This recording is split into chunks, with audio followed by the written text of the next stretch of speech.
So, Matt, Huddersfield 0, Tottenham 4. Well, I'll be honest, right, because I don't really support a club team. I mean, I just want England. I'm pumped that it's international break. It's great to see England's main striker going into this on a rich vein of form. Yeah. I don't know who he scored against, but one of them was fucking given to him. What the? Soft as shit. Like, I've not even done anything. Soft as shit defending. For any Huddersfield fans watching this, love a soft as shit defending. As a left back, you're putting that to the goalkeeper, or you're putting it with your right foot going that way. But what he did, how do you let Harry Kane go through a goal? How do you commit yourself to the wrong side? How do you miss an opportunity to clatter him, to go straight through him? That was a good... Harry Kane should have been picking studs out of his legs, probably with a cruciate knee injury. Don't be bitter. I'm not, but he should have Kane. taken him out. I love Harry Kane, but he should have taken him out.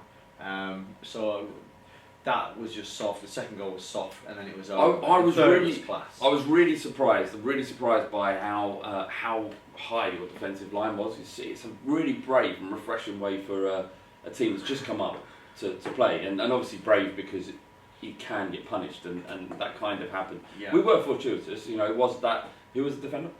Christian Lover. Yeah, he should have just cleaned. He's never going to send Kane off. Get sent off at that area of the pitch. And he had the right to the ball first, so he could have done one of them where you clear it and then you clumsily go through the guy. Yeah. But what he did was neither. Yeah. Just let him run on goal. But it was, as a Huddersfield fan, that would have been scary. But don't you want to kind of... You went for the jugular. You tried to grab the game by the scruff of its neck, and you pushed it and enabled. We tried to pressure Tottenham into losing the ball, and it was all of the good stuff that I saw from Pochettino doing when he first come to Spurs. Yeah. What he's done with Tottenham now, actually, I think with given the Champions League, what they must have trained on is how to break counter-attack. Right. When you're being pressed so heavily. Yeah. So against Dortmund, when we won 3-1 at Wembley, they had so much of the ball and so much possession. But we had... I mean, look, I think that if you're going to leave your fullbacks like that out on an island, you've got to deal with it better. So they've got to be trained to think clearly. Because he did the same thing against Palace, and Zaha nearly scored. Very similar thing to Palace when we were 2-0 up there. Now, for me, I kind of feel that in a way, right, because we've got a couple of players out. I'm not saying this is why we lost to Spurs, but we didn't have any striker to bring off the bench. We had one striker, the Potter, that played up top on his own. Giant. And did all right. Quick as well. Yeah, deceptively quick. So he did all right, and he's dangerous. But we've only got one guy up front. So our system, and given we don't have a natural number 10, so Tom Ince is playing rather than on wide right where he should play. He's now playing number 10. So we've actually got a few square pegs in round holes. Now, given that, I think we've got to try and play differently. Rather than trying to play that same way, but not having a number 10, we're losing too much ball in that midfield. Kachunga's not good enough. We want Tom Ince out wide right. So I actually think that as I look at us, I think that are we being a bit naive because we've got a way of playing and it works for us. But if you haven't got the right tools there, then you've got to maybe try and do something different. So I would have gone a bit more direct. I would have actually played our sub left back who came on for Lover in the second half. I'd have played him at left midfield.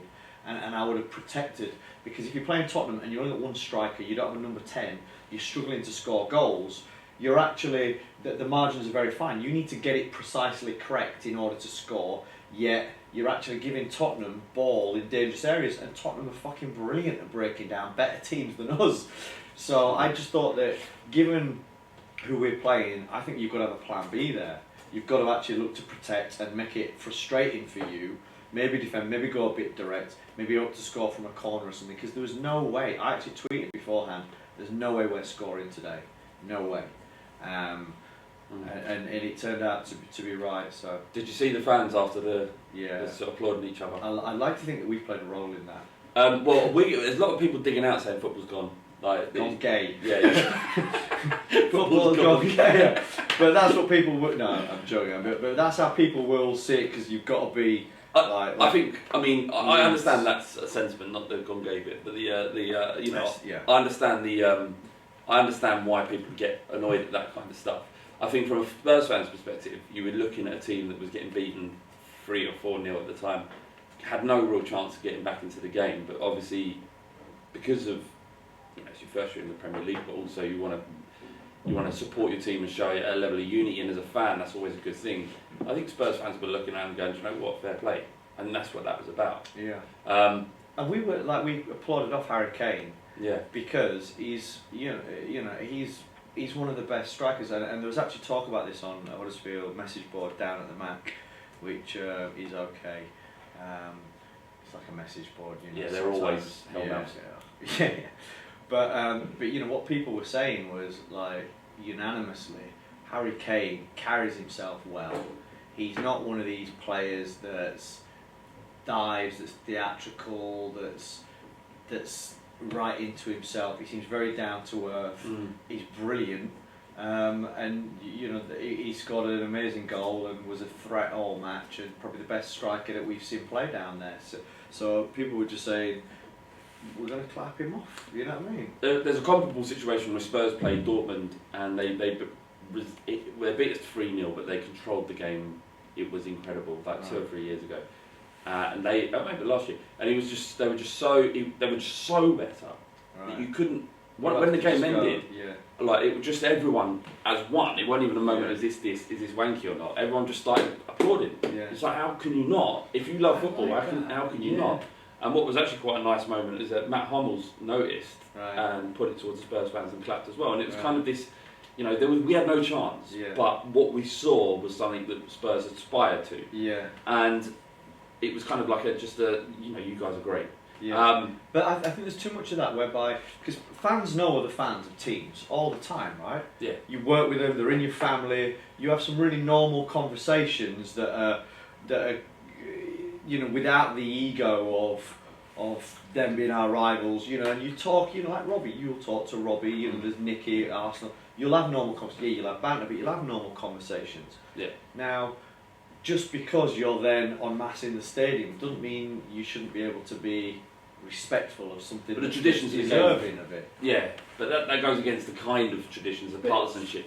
Well, I understand partisanship, but equally, in one of the great things about football, or one of the great stories that always struck a chord with me about football, was in World War One. I forget now. It was because it was against Germany, and my memory's mush. Can't remember, but it was Battle of Somme, Christmas Day, and all the soldiers that are fighting each other then put down their rifles and they all agree to go out and have a big game of football. Yeah, it makes me well up that. Do you know when I hear about that. Yeah. I mean, imagine that. Imagine fighting. Not just being your rivals and they won the league last year and you're a bit pissed off about it. Yeah. But people that you're fighting and have killed your mates, and you actually go out and you play football for a day, and then you shake hands. See you later. Cheers for the match. Yeah. I'll kill you tomorrow. Yeah. Do you know what I mean? So I think that we're human beings first, and sometimes when you see something that amazes you or brings out an emotion of joy, or you've got to put aside these bullshit fucking things that separate us and just go, fair play. Yeah, well done. I think that the way you supported your team, that was good, or you were quality. You know what I mean? And I like it when fans clap rival or players. You know what I mean, under certain circumstances. So yeah, rather than just booing's a little bit average, isn't it? We've got Adam on the ones and twos. Say hello, Ad. How's it going? Very well. How are you? I'm alright. I'm just stressing a bit because the sound quality is not very good apparently. What they can hear it on. So they can hear the humming in the background, which I think is the vision mix. Yeah, no, it's not that. It's not. There's not much we can do at the moment, unfortunately. Just bear with us. It's not that either. Should we stop and start again? No, keep going. But we'll fix it. Okay. Yeah. So we're going to be talking about a lot today. We're trying to get through as much of it as possible. Some things we'll talk about for a short time. Others we'll go into a little bit more detail. Obviously, we've got the situation with Barcelona. We've got Ronald Koeman. At Everton and what's going on there. There's an incredible story about the Polish derby and the hooligans that got involved in the Lech Poznan and Legia Warsaw game. Yeah. John Joe Shelby, is he any good? He's either brilliant or he seems to divide opinions significantly. Yeah. The fake news story about Abue getting HIV, Harry Winks making it into the England squad. There's tons. We've got loads of stuff here. But before that, I found that quite an interesting story. It's not really about football, but it interested me somewhat. I read that Uber haven't turned a profit yet, and Spotify and Snapchat equally they haven't turned a profit. Can you explain why that might be? Well, so some businesses are run to make a profit, and some businesses are run in order to, I guess, generate as much attention and as much value in other ways as possible. So value can be, for example, if everybody spends all day on Uber and everyone uses Uber, and Uber's got everyone's data and it's got all your travel information, then there's great potential and value in that business. Yeah. So that's why people, you're either, I guess you're a business that's trying to create profit, or you're a business that's trying to create something that's got so much potential that it'll become huge and be sold and have value like that. Right. So data is the primary thing. So whenever you're doing anything on the internet that's free, ultimately you're the thing that's being sold there. You turning up there and being there every day and seeing something. You participating or with Facebook, which is a great thing, that's free. You put in all your data, that allows them to then sell you to people that are trying to advertise to you or provide services to you or whatever. So it's a similar thing. If you've actually got a business that so many people are using it, it might be loss making, but there's huge value in that company because of the data and therefore the possibilities, and because of the amount of people and the amount of time that people are spending on something. Yeah. So for Uber,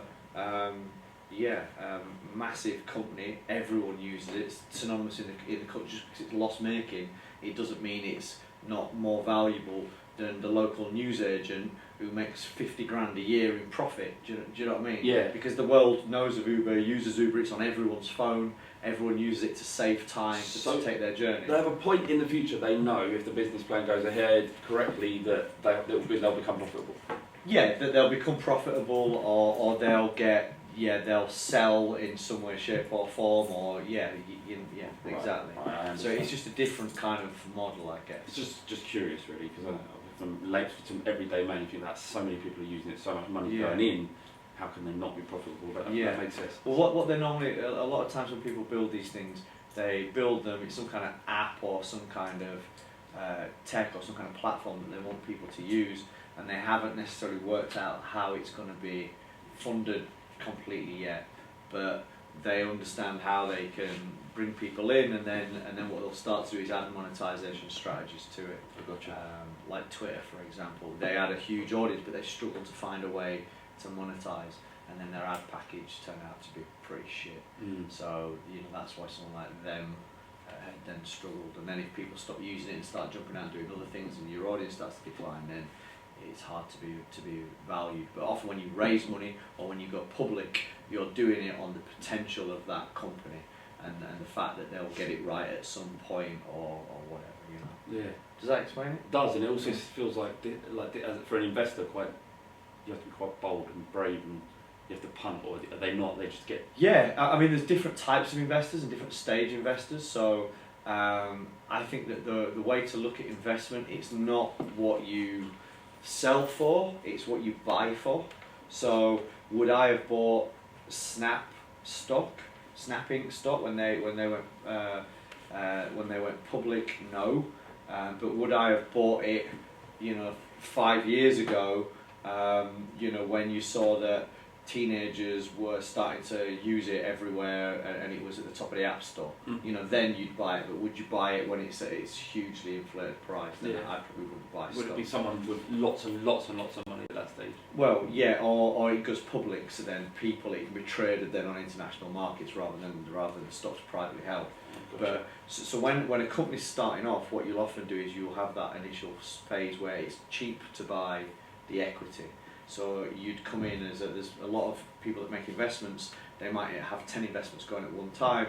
They might make 10 investments in startup businesses, knowing that 9 of them won't work, but 1 of them will go on to become good. But they're buying it so cheap that they can hedge. It's like hedging, but they're buying it at an early stage. So and maybe that investor's going to bring something to the table, or they see something in the founders or the space that they think that this is going to be an exploding category.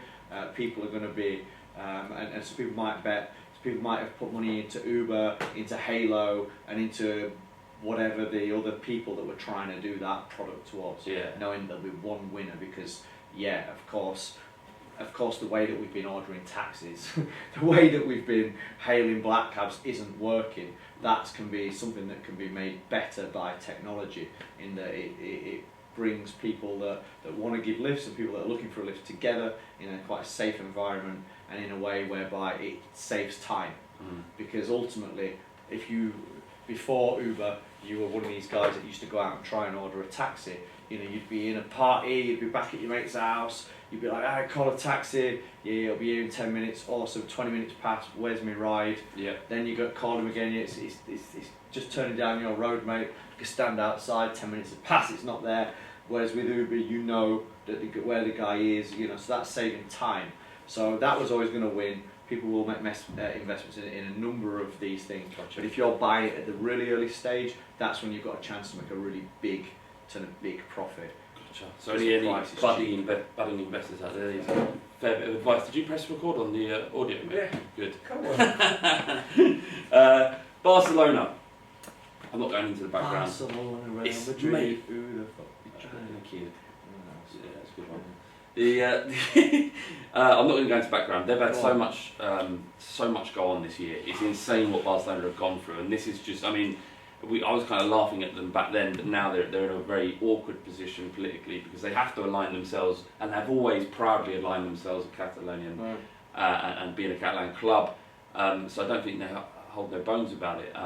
They played this game the other day behind closed doors. Originally, they'd asked La Liga to cancel, to move it, postpone it. and this is because essentially it's almost civil war, right? Like, well, what's going on there fully? Because I don't read. So not press. there's, I mean, in political civil war for sure. There's, you know, you've got people, the Catalonian people are holding what the Spanish government considered to be an illegal referendum about gaining independence.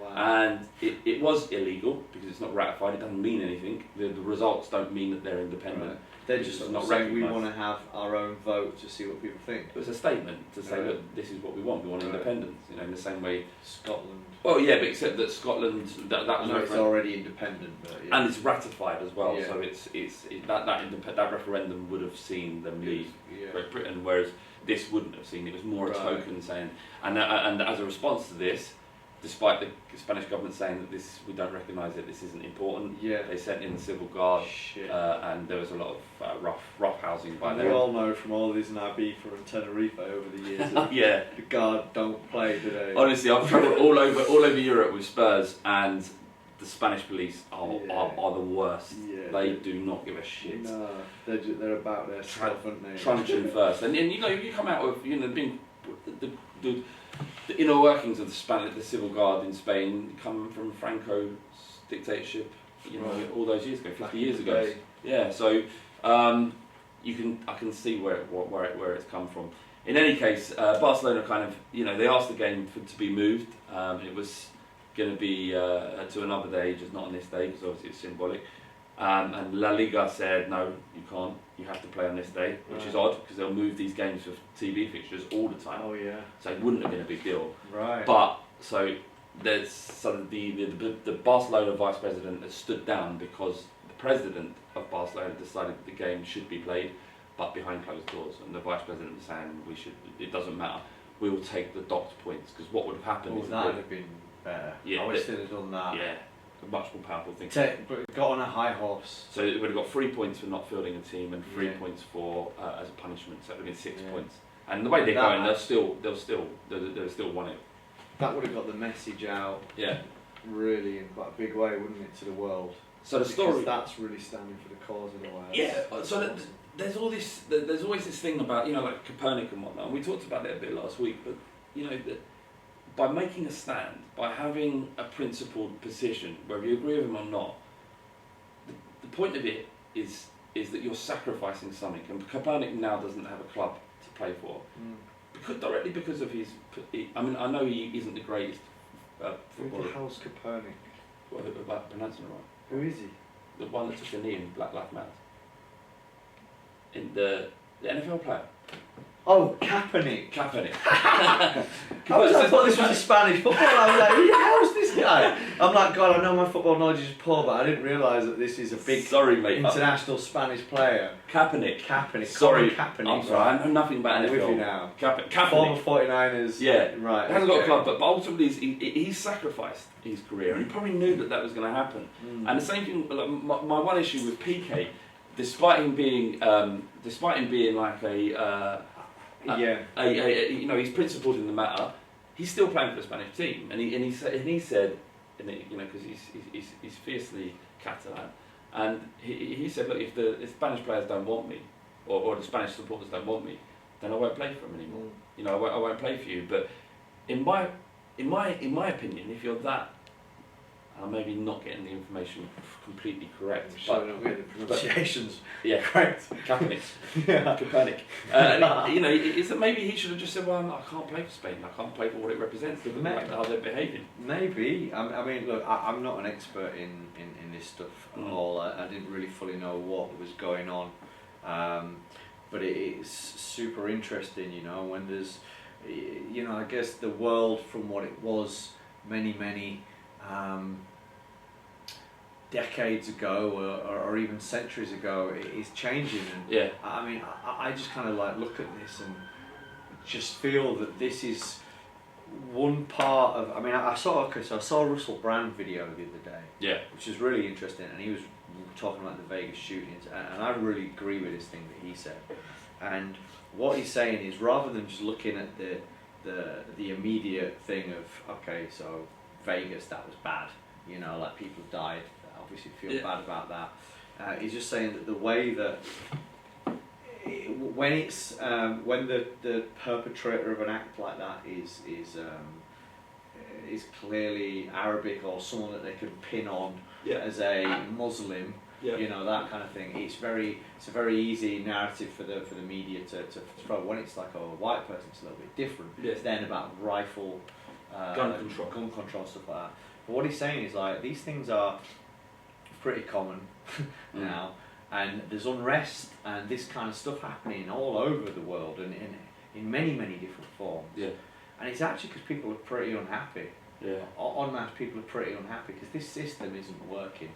And again, there was another thing that I'd seen, which was a while ago, where you've got Woody Harrelson doing this video, which I thought was amazing. And he's basically just saying, the common man really just wants to get by. Who's Woody Harrelson? Woody Harrelson, the actor. Woody Harrelson. Oh, what did I say? Harrelson. It's 1-0. Not as bad as Copernic. Sorry. But Harrelson. Go on. What was he saying? Well, so what he's saying is that the common man basically just wants to go about his business. They want to be able to do normal things and grow up in peace. Yeah. You know, that's what the common man really wants.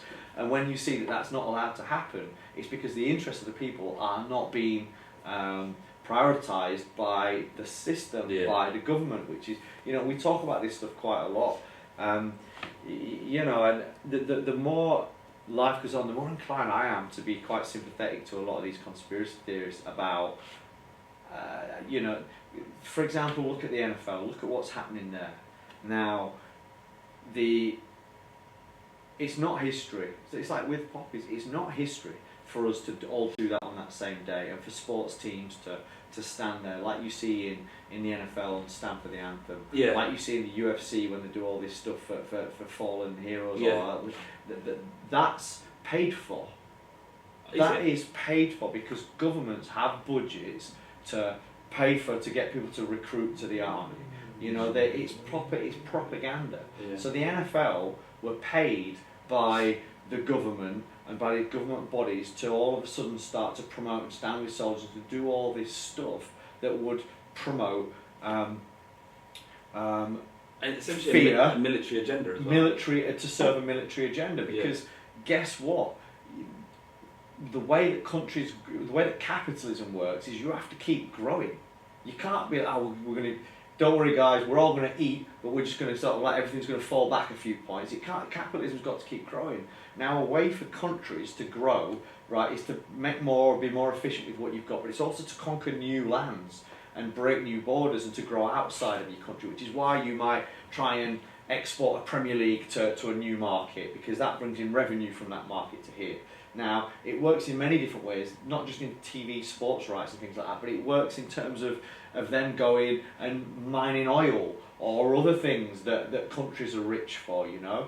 And American foreign policy, much like a lot of Western foreign policy, is based on demonising certain other people whilst playing an agenda of fear to your country in order to them to get more patriotic and wave the flag and also then let laws and rules and things pass through.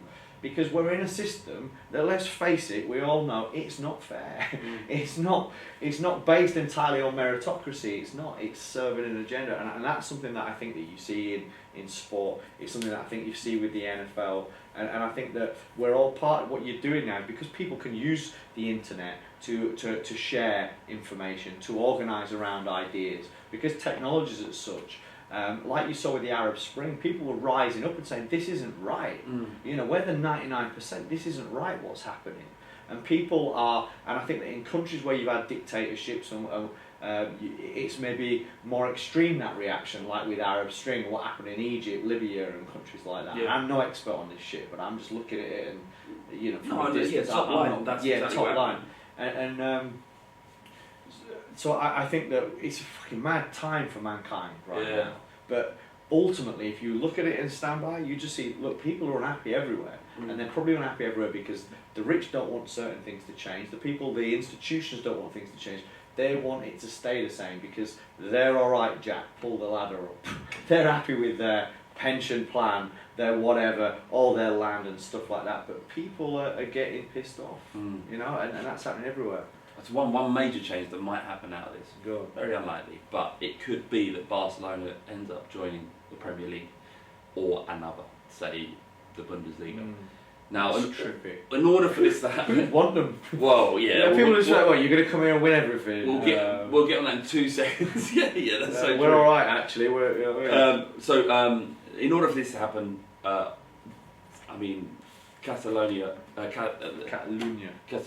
have to. They would have to split. They'd have to become an independent. I mean, then Barcelona would have to physically leave La Liga, and then they'd have to find a way to join another league, which I'm not sure. I mean, with enough money, you can make anything happen in sport. But there's got a lot of Rangers and Celtic fans quite angry. You know, because they were like, well, we're first. You know, we've been waiting for this for years, and we've not been allowed to do it. If it's going to happen, we're first. But ultimately, Barcelona brings with it more eyes than both of those clubs put together. So, I think if Barcelona won it, I mean, look, I think they do bring a lot of eyes, but I don't even know if that's 100% true. There's a lot of people that feel real strong worldwide support for a club like.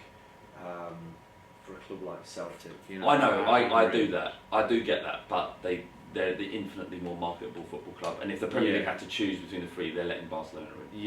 If you imagine a story, imagine the world, every eye in football would be looking at what Barcelona were doing in the British Premier League. That would be cool. I don't want it because it just makes it impossible. It makes it harder. Do you think they'd win it? Oh, you don't know, do you? It'd be.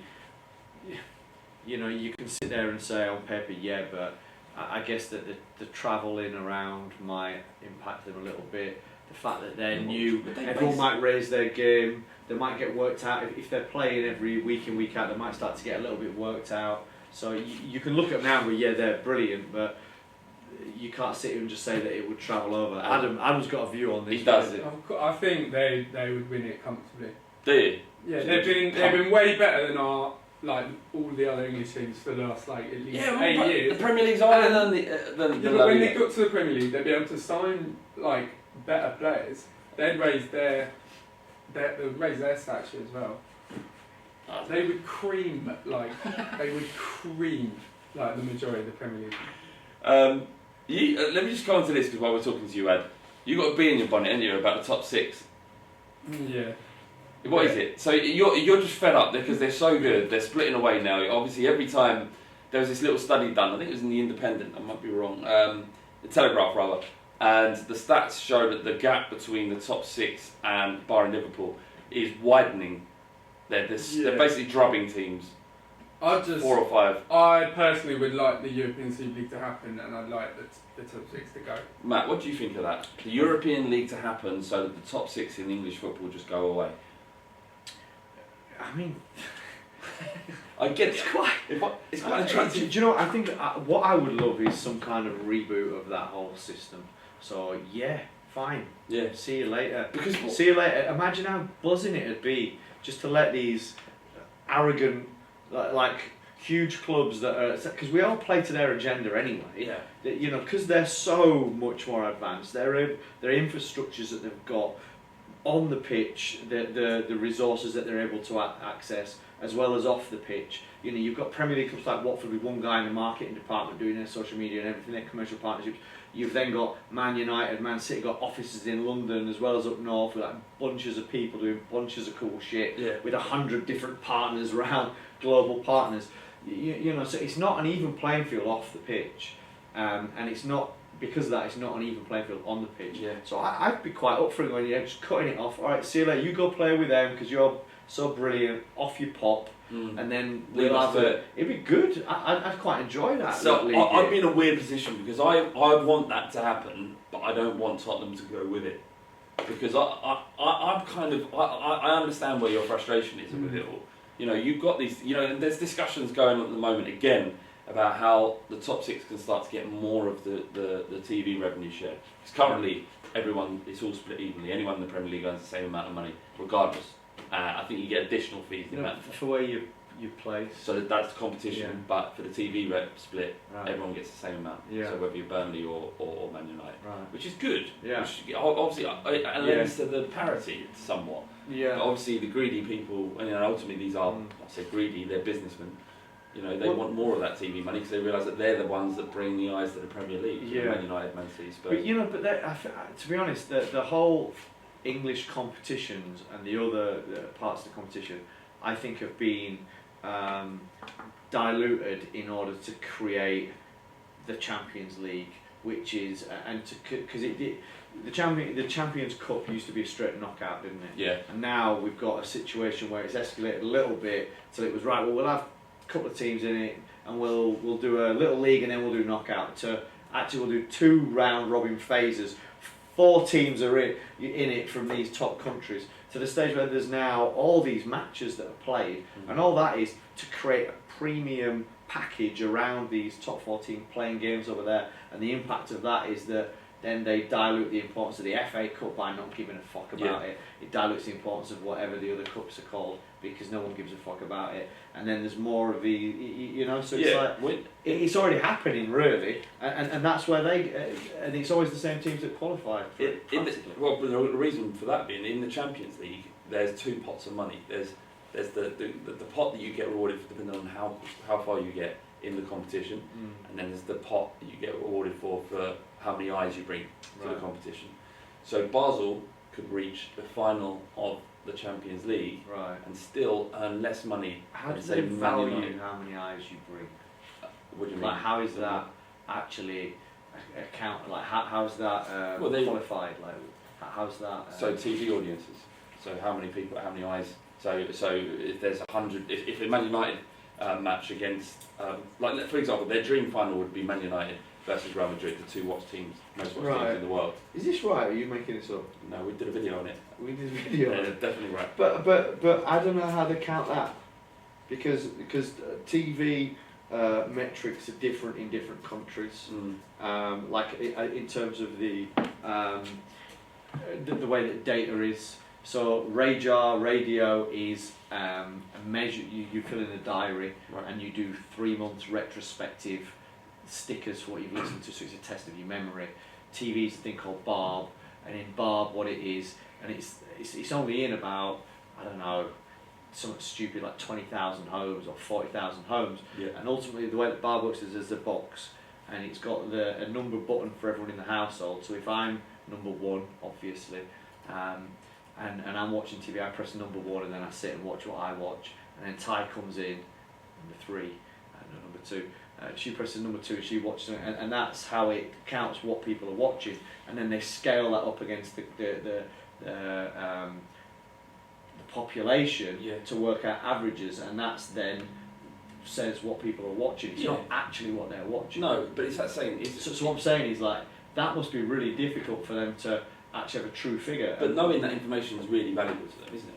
If they know it, I'm sure they do. It's how our TV's traded. It's how it was traded anyway. Yeah. I mean, it's been a while we since I've cared. We know. Yeah, fair enough. We know that around on average, I think it's 1.8 million people will watch a Premier League game. Right. So, however that figure is calculated, presumably similar to Barb. Yeah. If If it's on TV, then yeah. And that's what's so great about YouTube analytics and whatnot, is because you know they're real. Well, What, do we know they're real? I don't know, mate. Do you know what I mean? Like, I don't know anything anymore because it's true, actually. How do you know? How do you know? Like really? You know what I mean? Yeah. Because as well as that, there's if all of a sudden, if YouTube's got all these huge numbers, I think Facebook have actually been called into question about this, saying that their numbers aren't right, and I think they've even admitted that some of their numbers aren't right. So you see a video with 10 million views on it, or on YouTube, it's like, oh god, YouTube's getting all these views. That's good for YouTube because they're selling inventory for that, and if people think there's attention there, then they want to be a part of it. So people have got perspective, so there's a bit of faith in it. It feels better. But back in the day, there'd be this thing called 301. So a video would go up, it'd get a lot of views, and you'd hit 301. I remember and it'd stay on that. What was that about?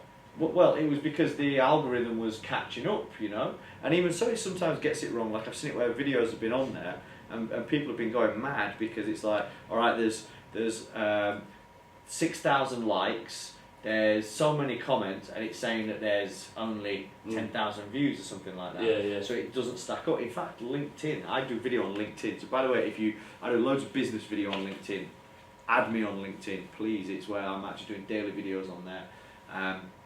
But at first, I'd put them up, and I'd got 50 likes, so many comments, and it's showing that I've got like 100 views. I'm like, that can't be right. Now some of these videos, maybe it's caught up, and it's saying 15,000, 16,000 views on these things, which is pretty big for LinkedIn as well. Yeah, and all organic, and it's business stuff, which is what I want to be talking about. But all I'm saying is, we don't actually know. So it's really interesting how they adjudicate that, and they're handing out checks, but we don't actually know that that's correct. Well, there's so much of this. You know what I mean? Yeah, it's faith-based though, isn't it? A lot of it. You're presuming, and you have. Why would you doubt it? That these figures are real, and by the same token, as I haven't got any cash on me, Do you want some money? Yeah. So I'm holding up a pound. How do I know? Why is that valued at £1? Because you believe the value is £1. I believe the value is £1.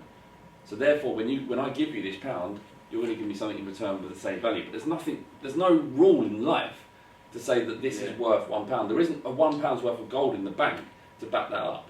It's just faith. I believe this is worth something, and you believe, but actually it's just a piece of metal. I can't, I wish that I could sit and have a real conversation about currency. I don't think I've got that in me. No, now. fair enough. So I mean, it's just one of those things. Money is just like a fancy IOU. I like Nyla Kay. She says, "Who is real? Are we real?" See, have you heard about this simulation theory? No, I thought you were going to talk about Jim Carrey, but go on. It's the same thing, yeah. All right. I think. Well, no, hang on. He's talking about the masks and whatnot, isn't he? And the face and the persona that people give. And he's talking about the interview he did with that woman. Yeah. It's freaky, but I think he's spot on. Yeah, there's a great tweet that someone wrote going. It's Wilson, by the way, Nyla. Thank you. What are we talking about Jim Carrey? Someone the tweet was amazing. For that it's like Jim Carrey is woke AF. But apparently it's a movie he's doing, right? And he's it's a theory, might not be true, but it's a movie he's doing where this guy is having this breakdown and this awakening of consciousness and understanding of it, and this is maybe part of it because he's a big fan of Andy Kaufman. Which did Eternal Sunshine and Spotless right. Mind, which you go and see. Depressing, but very good. And he did the Truman Show as well, so it all kind of... Yeah, it does. Yeah. But he's right in a way, what he's saying. He's like, because it is like, there's so many things that we get caught up in that are illusions. They're not important. It's not real. Like, and I think that in this social media world, we're moving towards this state where we're it's almost like, to name another movie, The Matrix. Yeah. That's what it's projecting to. Yeah. It's projecting to The Matrix. We're not actually out there Adam's not actually out there slaying. No. He's just plugged into a system Thinking about slaying. Well, and that reality is mine, and the idea is that you two don't exist. You only exist when you come into my vicinity, but outside of what I can see and experience now, there's nothing. No. That this is some sort of software. I'm freaking out a bit. Yeah. No, I went to Amsterdam, and I did what people do in Amsterdam, and I sat down and watched the video when I was in bed. What did they do in Amsterdam? I've never been. Can I say? I'm not sure if I can say. I don't mind talking about it. Yeah. Oh, I ate loads of mushrooms. And I started watching this video about the simulation theory. Right. And I freaked out. Tell me about simulation theory. No. Someone loves it on here. Matty Nuttall, who's a good lad. Yeah. As is Stephen Giorgio. It's the idea that this is a complex piece. I'm going to butcher this, but a kind of software. Right. That's like God is actually the creator of this world, and not in the religious sense. Yeah. Is a software engineer or a robot from the future or whatever it is. And everything we do is predetermined. Everything we do. It's sort of in line with the chaos theory. So that if at any moment if I pulled out a knife and wanted to harm you. Yeah. I was always going to do that. So I should have no conscious. Right. Or no issue with me harming you. Or anything else, bastard, yeah. And that reaction was pre-programmed, everything's pre-programmed. So if everything was predefined, I'm mixing theories here, but if everything was predefined, then no one would have any conscious or conscience or real issue with that doing anything bad, because they were always going to do that. Can I tell you something that happened in the Polish derby? No, tell me what's happened in Amsterdam. So talking about the Truman Show, I'd consumed a lot of mushrooms, and I was sitting with my girlfriend and looking at a whiskey glass in my hand, and my hands looked gigantic, and I was laughing at that. That was hilarious at the time to me. Of course. And these two guys walked up, and they were shaking hands. This guy was just shaking hands with everyone on this bench outside, and I was like, all right, he's definitely up. Like, he's in on it. He's on my circle. He's in on it. And he sat down, and him and this Aussie guy, and me and my missus, and obviously, don't do drugs. Ever do drugs, right? It's bad for you, right? But on this occasion, I found it very funny, and I was very happy. And I was laughing so much, and was so into these two guys in terms of making sure they were happy. I wanted them to be happy as well. But the Irish guy started to freak out. Like, he was going, this is too much. Is this the Truman Show? You've been planted here to make my night better. I don't believe this. This is the Truman Show. This is ridiculous. I've got to get out of here. He thought that I was planted, mate, and that I wasn't real, or I was real, but I was playing a game to make enhance his experience. It was a head fuck, but it was funny as hell. Do you know what, mate? That is Amsterdam's a funny place. What about Jim's Amsterdam trip? Right, I will tell. We've got to get him on to tell that story. Yeah, okay. Will he tell it? Will he tell it? He will tell it. And I actually filmed it, right? And I've played it about 4 times to people and watched the whole thing, 25 minutes. And basically, the people react in the way that we did. Yeah, it's the greatest story. He tells an amazing story. I tell you what, next week, if he agrees to tell it, it's the funniest story I've ever heard. I was in bits. You heard it, Ad? I heard bits of it. It's incredible. Jim's story, right? Go on. Definitely do it next week. Let's move. How long have we been going? Shall I tell a story about 45 minutes? We've got 15 minutes. 15 minutes. Go on, tell the story. We can come back to some of this next. All right. Okay. So so it's not mushrooms, but so I remember going to Australia back in 2001. A place called Byron Bay. I don't know if anyone's ever been there. It's an amazing place. It's Byron Bay. It's kind of a cruisy surf town. Adam would love it. And great. You've been there? Mm-hmm. Mate, it's great, isn't it? So there's amazing. Did you love it? Yeah. Amazing food. And it's changed a lot over the years. Like, bear in mind, the first time I went was 2001, so 18. And that's 15 years ago, 16 years ago. And but there's a little place near there called Nimbin. You heard of Nimbin? Has anyone been to Nimbin? Tell me in the comments below. So Nimbin was an old like hippie commune where basically people would go there. So Joe Cuthbert loved Byron Bay. Joe, did you go to Nimbin? So anyway, in Byron Bay, a place called Nimbin, hippie commune, and when I first went there, you could buy weed over the counter. It's the only place, I think, in Australia where weed was legalised, right? And you essentially went in, and there'd be a guy, and you'd talk about what high you wanted, a bit like Amsterdam, and then you'd go and you'd sit and have a spliff like next door, and you'd come back and be like, all right, cool, we'll get some of that, we'll get some of that. And I went there with my missus at the time in 2001. Anyway, a bunch of years later, Drummer Greco, Bronwyn, the Canadian girls and that lot, we went to Australia, to Sydney for New Year's. Then me and a couple of mates went up the coast, right? We went back to Byron Bay. We're like, fuck, let's go Nimbin. Let's go Nimbin and get some weed, right? And then I'd read something that said it had changed. Right. So I went back to this coffee shop, same place. We get the bus there. Like, it's quite difficult to get there. It takes a few hours. So you get a bus that takes you in. You look around, score your drugs, get on the bus and go back. From Byron Bay, you don't really stay in Nimbin, do you know what I mean? Because it's a little bit, yeah, I know, it's a little bit weird in there, right? So we go in, I'm like to Paddy and Dunk and this, we'd met this girl on the thing, so she's hanging around with us now. She was on the bus with us, was pretty sound, travelling on her own. So we're in there, and I'm like, right, this is the place. So I went in, all right, mate, can you still sell? He's like, no, it's all changed now, you can't do that, like, you know what I mean?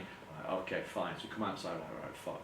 Surely we can score weed here, like that. So we're walking down the road, and as we're talking, this huge Aborigine guy kind of comes past us like that, and he's like, if you want fucking weed, follow me.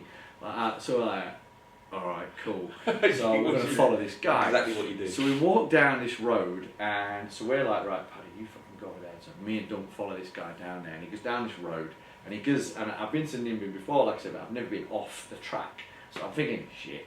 You know, this guy is fucking strong. He could just literally just dust us down, no problem. So we come round, go past the guy working on his car. Never like that. Not in the front yard. Do you know what I mean? It's just like never like proper working on his car. Like this feels wrong. So we go round about and we just sit there and we're just like that, just thinking, fuck me, this guy could just take our money, tip us upside down, do what he wants to us. Yeah. And we start we're talking about weed. It's like, what do we want? We're like, couple of ounces, whatever. So he's like, all right, cool. So he gets out, there's this stuff and there's this stuff. We're like, we want this stuff. Yeah. Yeah. So he's like, it's this much. So we're like, getting this money out, like, fuck, we're I don't know what, $40 short or something like that. So we gets to him, look, our mate Paddy, he's got cash up there, but you know, we've come down here. We had a good chat with the guy, right? Yeah. He's like, look, and he knows the drill. People come in and out on the bus, so he knows that we're not fucking probably in a position to boost. But he looks at us and he goes, you know what, you guys look like old school guys. So what I'm going to do is, like, I know you're not stupid. Like, what I'll do is, you give me that money, I'll give you the weed, right? You could get money off your mates, bring it back, we're good. Yeah. They're like, all right, cool, fucking, that felt good, you know what I mean? 'Cause we're scared of him a minute ago. You know, that felt good, like, we're old school guys. We walk out like that, right? And as we walk out, past the car, police car comes down, right? So it's like, fuck, hang on a minute, like, fucking shit, we got weed, like, it's like this guy sitting there like that. So we go and we just jump into this textile shop, you know, selling like drums and fucking bags that are, you know what I mean? We're sort of in there, like, just like looking around like that, shitting ourselves. And we just see the police car come out, he's in the back of the fucking police car. We're like, no, that's just fucking weird, right? What? And as we're stood there like that, we just hear this woman, his wife, who we'd actually clocked with him when he first walked past the Johnson Room. She goes, them, you guys, like, she chases the police car a bit at first, and she's like, no, proper scene. Yeah. And then she points at us, she's like, that's where.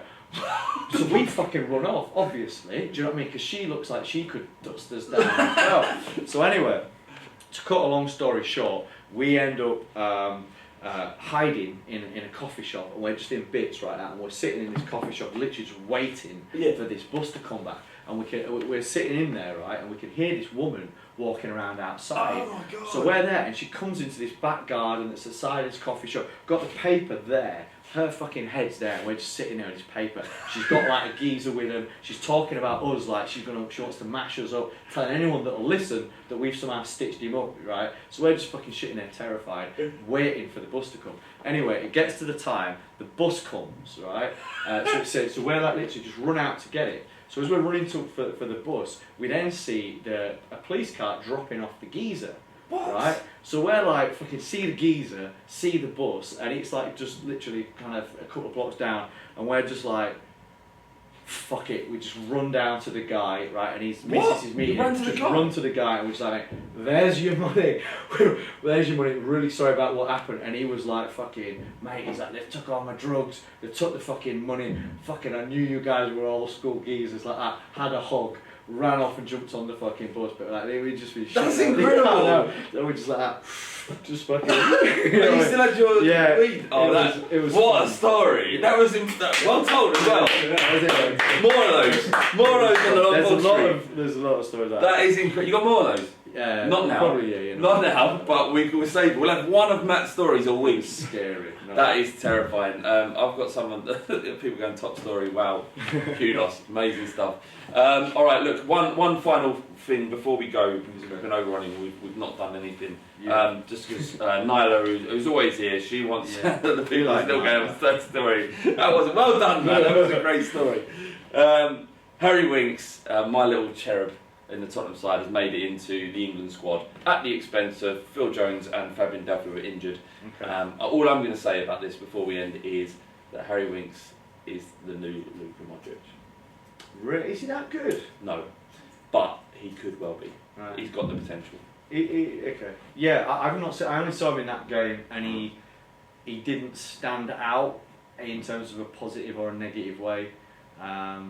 So yeah, if you think he's decent, I like bringing youth in, I guess. But Yeah, I tell you, what, his ability to find space where there is none is incredible. On that note, we're going to end the Long Ball Street. What an episode it's been. One of our best, I think. I really enjoyed that. Hopefully, Adam's everything's gone well and smoothly. Yeah, Oh, you've got hang on. to So say. there's people disappointed about you not talking about Koeman. Let's just mention that. Oh yeah. So Sorry. we got- Yeah, Koeman, because we didn't even do it. Okay, so he's been given some more time, Matt. He apparently, according to the Everton owners, he's been given time to sort the mess out that he's created. Same guy got Flav. Long story short, Koeman should be sacked. But he's had a very tough start to his season. You know, he's played some really good teams, but he's played some average teams like Atalanta out in Italy, and he got pumped 3-0 by them. He lost 3-0 to Spurs, 4-0 to Man United. You know, he's kind of in a position now where he's created this problem, brought in a lot of players, Right. lots of midfielders. I don't think the squad's balanced at all, and he's got to go. Really, I don't think there's no coming back from this. Really, I thought it was all going to go swimming for Everton. why? I just felt that they had money for the first time. I thought Koeman seemed a good manager when he was at Southampton. I thought the Rooney signing felt like a good signing, like for a bit of a swan song. Yeah. And I mean, was it going okay? I felt it was going okay at the start of the season. Did it all fall apart with Rooney? I don't think so. I think Rooney was probably one of the success stories of their signings. Really, I just But think what the I ball- mean is, when so it was a success story, but then he did the thing where he got caught in the car driving with some. that didn't help. There's been a catalyst, but I think they were in trouble before then. What are you Really? saying? I think it'd be harsh to blame the whole squad's failings on Rooney's drink driving Yeah, era. but would you say Koeman's ultimately responsible for this? I mean, yeah, he signed the players. Surely he signed off every they were signing. his choices. He spent like he decided to. something mil. You know, he hadn't spent. You know, he bought Sandro up front, who, you know, he's all right. He's a decent forward, but I don't see who else you could put the responsibility on. it's his job to manage that squad. It's his role. And the thing is, there's no the amount of money they've spent, and they have to speculate in order to try and break into that top six. But the amount of money they've spent is insane for how badly they're doing. And obviously, we can tell. I've said this multiple times before, but when Spurs spent all of that Bale money, it was you watching a team that had zero chemistry, and playing in the Premier League against top sides, very difficult for very difficult to compete. I just have one question, and it's for the audience. There's a guy in there going OFI, OFI, OFI. What does that mean? What does that mean? Like, Adam, do you know that? Is that some kind of, is that like Tinder No, talk? for- he's been Oi, he's feel been it. making a lot of noise, and it hasn't made much sense. Any of it. Right, okay. I think it might be in a different language. All right, this is Right. great podcasting. All right, that's it for the Long Ball Street podcast. Thank you so much, everyone in the YouTube comments, for downloading. We apologise if the sound isn't up to where it usually is. If you listen to the podcast version of this, the sound will be perfect. Is that right? Yeah. OFI. What does it mean? I think it's our new. It means OFI. over for interval. Over for interval. OFI, everyone. OFI. And we'll see you next week. See you at the far post. Yeah, see you there. Thank you, Flav and Matt from Nyla. Oh, God bless. Such Cheers, a lovely Nyla. girl. Lovely Cheers, girl. Stephen Dyer.